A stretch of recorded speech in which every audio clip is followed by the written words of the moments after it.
बिस्मिल्लाहिर्रहमानिर्रहीम।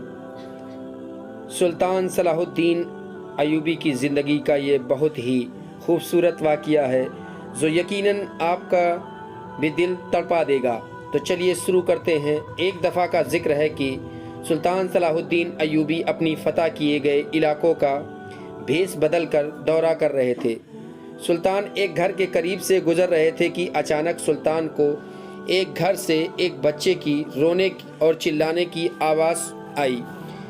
इसकी आवाज़ में इतना दर्द था कि सुल्तान को मजबूरन दाखिल होकर मालूम करना पड़ा कि आखिर यह 10 साला बच्चा क्यों रो रहा है।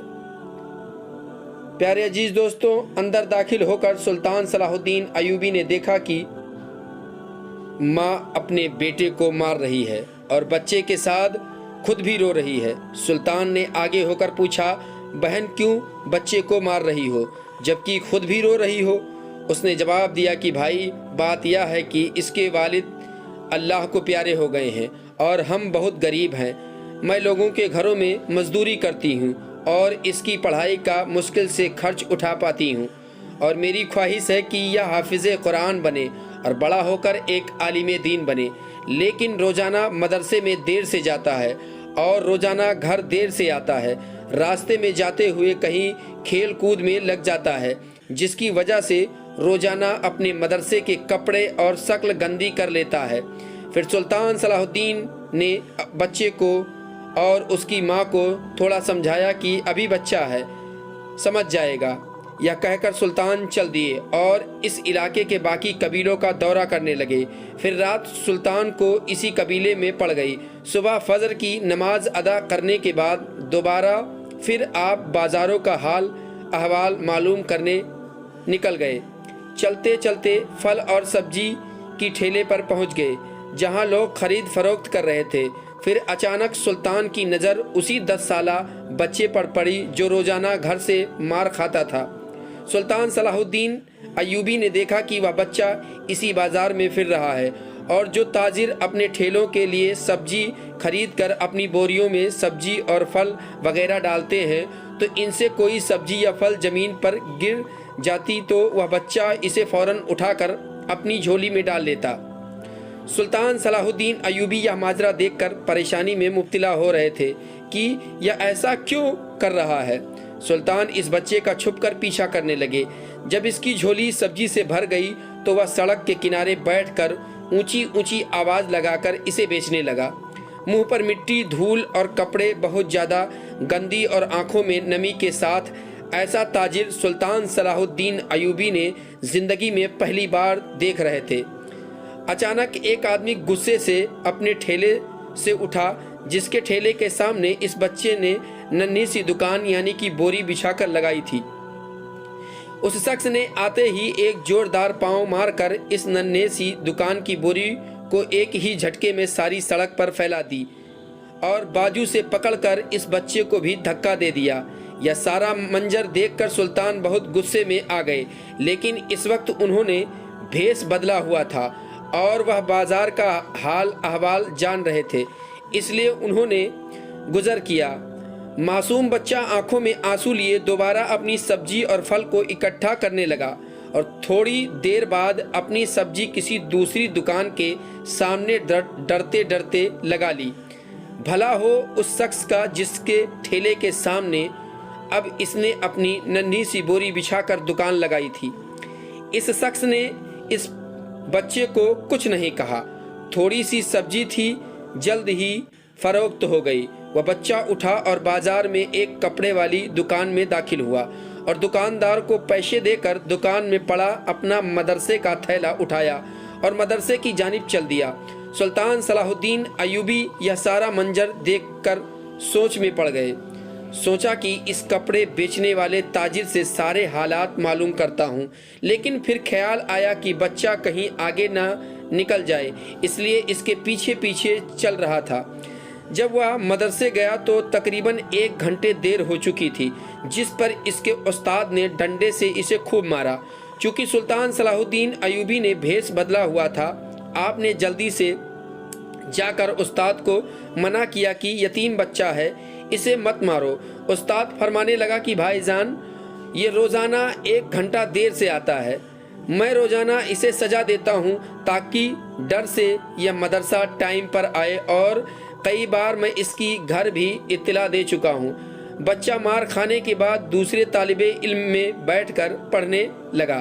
फिर सुल्तान सलाहुद्दीन अयूबी ने इसके उस्ताद के घर का पता लिया कि यह मौलवी साहब किस कबीले में है, किस गली में कहाँ रहते हैं। फिर सुल्तान सलाहुद्दीन अयूबी मामूल के मुताबिक अपने बाकी कबीलों का हाल अहवाल और बाज़ार की जानकारी के लिए निकल गए। लेकिन आपके जहन में इस बच्चे और उसकी माँ के ख्यालात आते रहे। आपकी सोच कभी कहीं जाती तो कभी कहीं जाती। कभी सोचती यह बच्चा फल सब्जी क्यों बेचता है और फिर पैसे अपने एक कपड़े वाले ताजिर को दे देता है। मामला कुछ समझ में नहीं आ रहा है इस बच्चे का। आपकी बेचैनी और जुस्तजू बढ़ने लगा और सोचने लगे कि हस्बे मामूल मदरसे से घर आकर माँ से मार खाई होगी उस बच्चे ने। सारी रात सुल्तान परेशान रहे, हत्ता कि सर चकरा रहा था। अगले दिन सुल्तान ने सुबह फज्र की नमाज अदा की और फौरन बच्चे के कारी उस्ताद के घर पहुंच गए और इस मौलवी उस्ताद से दरख्वास्त की कि आप इस बाजार में फला जगह पर हर हाल में पहुंच जाना।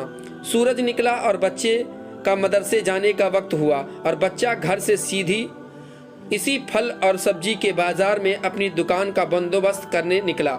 सुल्तान सलाहुद्दीन अयूबी ने इसके घर जाकर इसकी वालिदा यानी माँ को कहा कि बहन मेरे साथ चलो, मैं बताता हूँ आपका बेटा मदरसे क्यों देर से जाता है। वह फौरन सुल्तान के साथ मुंह में यह कहते हुए चल पड़ी कि आज इस लड़के की मेरे हाथों खैर नहीं। यह क्या करता है। इस जगह बाजार में लड़के के उस्ताद भी आ चुके थे। फिर सुल्तान सलाहुद्दीन अयूबी, बच्चे की माँ और इसका उस्ताद तीनों ने इस फल और सब्जी के बाजार की 3 मुख्तलिफ जगहों पर पोजीशन संभाल ली और देखते रहे और बच्चे को छुप कर देखने लगे। हस्बे मामूल आज भी काफ़ी लोगों से झिड़की लेने पड़ी बच्चे को और आखिरकार वह लड़का अपनी सब्जी बेचकर कपड़े वाली दुकान की तरफ चल दिया। अचानक सुल्तान सलाहुद्दीन अयूबी की नज़र इसकी माँ पर पड़ी तो क्या देखते हैं कि बहुत ही दर्द भरी सिसकियाँ लेकर जारो कतार रो रही थी। और फिर सुल्तान सलाहुद्दीन ने फौरन इसके उस्ताद की तरफ देखा तो बहुत शिद्दत से इसके आंसू बह रहे थे। दोनों के रोने में सुल्तान को ऐसा लग रहा था जैसे उन्होंने किसी मजलूम पर बहुत बड़ा जुल्म किया हो और वह अपनी गलती का एहसास हो रहा हो। इसकी माँ रोते रोते घर चली गई और उस्ताद भी चला गया। सिसकियाँ लेते हुए मदरसे चला गया। हस्बे मामूल बच्चे ने कपड़े वाले ताजिर को पैसे दिए और आज इसको ताजिर ने एक जनाना सूट देते हुए कहा कि बेटा आज सूट के सारे पैसे पूरे हो गए हैं। बच्चे ने इस सूट को लेकर अपने मदरसे की थैली में रखा और मदरसे चला गया। आज भी 1 घंटा लेट था। वह सीधा उस्ताद के पास गया और मदरसे का थैला अपनी जगह पर रखकर मार खाने के लिए उसी जगह पर पोजीशन संभाल ली और हाथ आगे बढ़ा दिया कि उस्ताद डंडे से इसको मार ले।